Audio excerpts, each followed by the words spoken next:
Hey there! Welcome to Budgeting Basics. Today we're exploring one of the most popular budgeting methods out there, the 50-30-20 rule.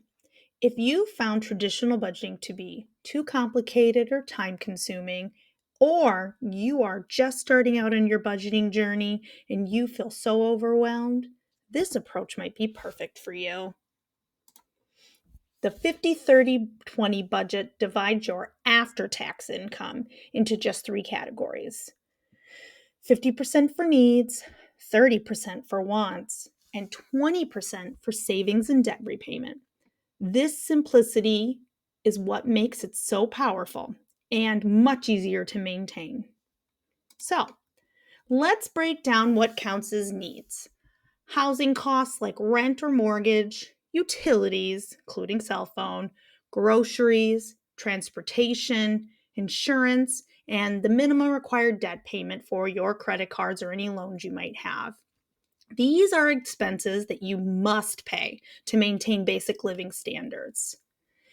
If these currently exceed 50% of your income, we'll discuss adjustments later.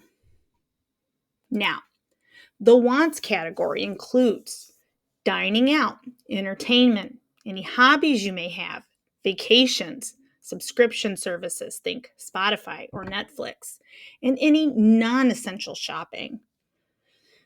This isn't about eliminating joy. It's about conscious spending on things that truly bring you happiness while keeping it to 30% of your budget. The final 20% goes towards building financial security. That includes your emergency savings fund, any retirement contributions, extra debt payments, investments, and saving for specific goals, maybe a down payment for a house. This category is your ticket to long-term financial freedom and should be prioritized accordingly, as in you should not get rid of it. Now, let's see this in action. Let's say your monthly take-home pay is $4,000. Your needs budget would be half of that number, or $2,000. The wants would be 30% of $4,000, or $1,200. Finally, the savings and debt bucket of 20% would be the remaining $800. This clear division makes tracking much easier than monitoring dozens of categories. So, the 50-30-20 rule is a guideline, but not a strict requirement. If you live in a high cost area, you might need 60% for needs. If you're tackling significant debt, you might allocate 30% to debt repayment. The key is to use this as a starting point for your unique situation.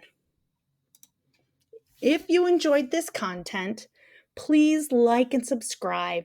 And while you're at it, grab my Quick Start Budgeting Planner below to start your personal budgeting journey. Thank you.